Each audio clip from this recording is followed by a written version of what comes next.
someone called Chelsea made a pretty dope suggestion, and it went like this. I recently discovered the app ChatGPT allows you to upload a song where it will analyze the track for you, BPM, frequency, genre, etc. Then you can ask it for detailed mix notes. She then goes on to talk about how even though she's not an engineer, this can be something that's pretty helpful if you're stuck. So I tried it. The first track that I tried it on was with my new single, You Upset. I asked it to analyze the mix overall and compare it to something like what Gunna would make, because that was the inspiration for the track. Check out the breakdown appearing somewhere on the screen if you haven't seen that already. It did give me some interesting notes, but for this particular track, I did not find these useful. For example, it suggested that I add more compression, and just from my understanding, style, and taste, I didn't think that compressing it even more would lead to a better sound. It almost tries to make the suggestion that there's no compression happening at all, which is definitely not the case. However, the place where it aired the most was with its frequency analysis. It suggests that I'm not leaving space for the vocals, which is interesting because I did that in series in my project, so if we just go over there, we can demonstrate that right now. The reason this particular criticism was interesting to me is because it seems as if ChatGPT scraped the internet for a bunch of analysis of songs in general, and then judged that since in my mixing style, I like to have certain instrumental elements a little bit louder because I am bass heavy, similar to something you might hear Wonder Girl produce, that I should compensate by either reducing those elements or making the vocal way louder. Or another thing it suggested was frequency unmasking, right? Now, outside of the fact that I already leveled the things pretty well to my liking, and the vocal is sent through a robust series of processing that makes it very loud, I also went out of my way to unmask it from particular instruments and track groupings that I knew would cover up its ability to be present. Particularly, I used the unmasking feature in Neutron to remove frequencies from the melody and the low end that would cover up my vocals. So as we see right here, I'm on the equalizer for the melody composite track, and we'll see that the dynamic EQ is reducing frequencies where my vocal is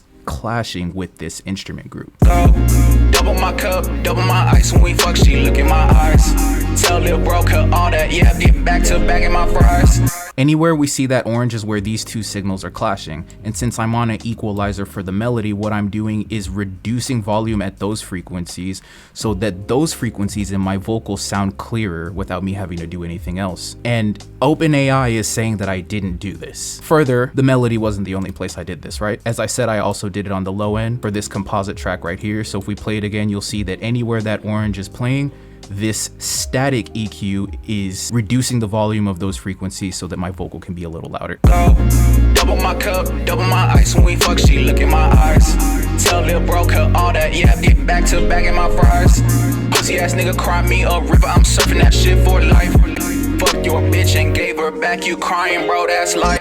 And I did think for a second that maybe it was suggesting that I compress more for loudness, but then when I go back to the meter to look at things, I'm getting quite a bit of loudness out of my track. Double my cup, double my ice when we fuck, she look in my eyes.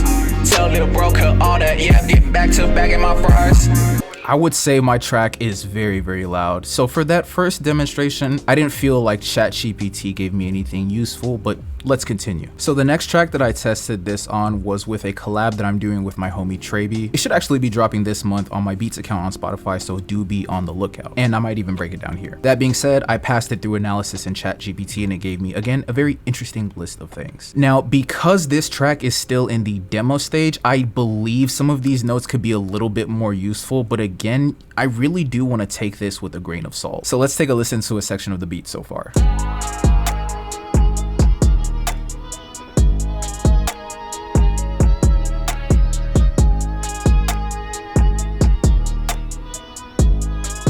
Okay, and let's see what it suggested. It's saying that the mids sound subdued, that it could use more compression, and that it's too quiet. So first, let's take a look at the frequency distribution using tonal balance.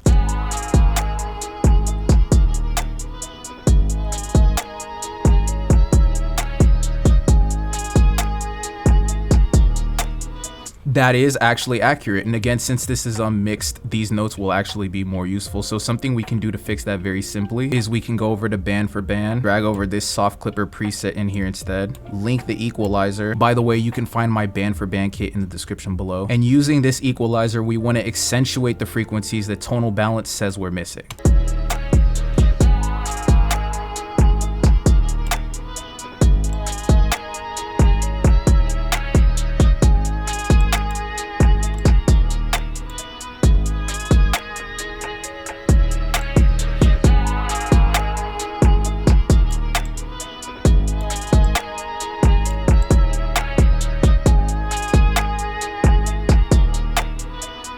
Wow, and that really evened it out so much. Okay, so that's 1 W for ChatGPT so far. Didn't start out too hot, but it's getting there. Let's check out what else it said. It said that it wasn't as loud as it could be and that we were lacking compression. So we can fix loudness and compression with some soft clipping, which is a concept of compression. Check out the soft clipping video and newsletter down below. They might also be appearing on the screen right now. That being said, this is actually pretty simple. We just come back into our chain. We go to Blue Cat Audio, and we'll just push gain into our clipper until we get a level of loudness that we like. It said to go for 9, so let's see what we're at to start.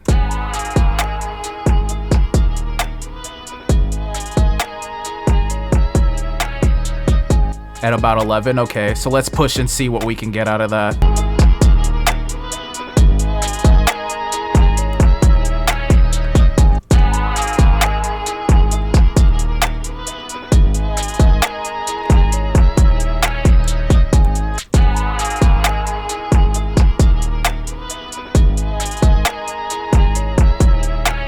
So between about a 2 and 3 dB gain push into that clipper is gonna get us all the loudness we need, and that's awesome because not only is the actual gain push into the clipper going to literally give us more volume and loudness, but also using soft clipping itself is going to squeeze the dynamic range of the master, which is gonna take care of that compression for us. So in that case, ChatGPT was actually very useful. My only note with this example would be that you have to really know what you're looking for in the first place to make any use of these notes. And this actually caused me to think about quite a bit when I was putting this video essay together, because I really think AI sort of forces the consumer and the producer to ask themselves a lot of questions. And I think particularly in our case, some of those questions are like, are you gonna believe the computational analysis from AI based on the synthesis from random human sources over the experimentally verified and practically demonstrated precepts of talented musicians developed over years of refining their taste? Is a free AI just telling you something more accurate than something like tonal balance or a loudness meter, things that are provably accurate that you can learn to read on your own? And to be real,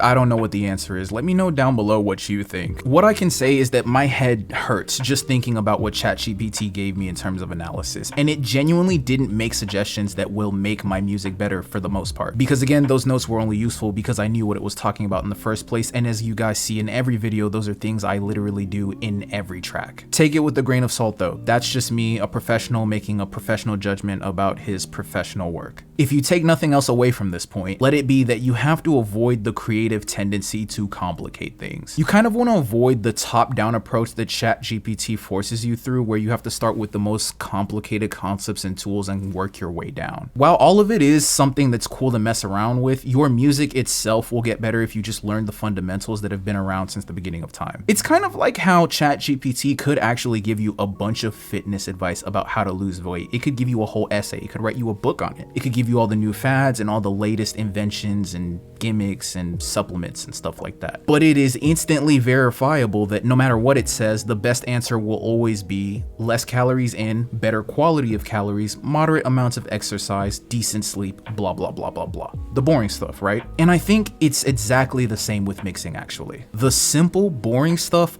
always gets you the best results. For me, it's just cleaning the low end and balancing the mids with solid equalization and then small amounts of compression here and there, really just through the use of soft clipping. The result, at least for me in my career, has been a clean, powerful mix that doesn't fatigue the listener, and that's all you need. And I've been able to do that with no ChatGPT using very simple concepts. So if you want to learn those very simple mixing concepts and a bunch of stuff about branding that I teach to 6- and 7-figure creators and musicians, consider joining my newsletter, and if you're a producer, you get a free kit with sounds from my placements and viral beats. I also bring the readers rare gems from all of my studio sessions, whether it be about networking, general mannerisms and methods for conducting yourself better, as well as nitty-gritty technicals about mixing itself. Simple gems, free gifts, no spam, unsubscribe whenever you want. Check it out down below in the first link in the description.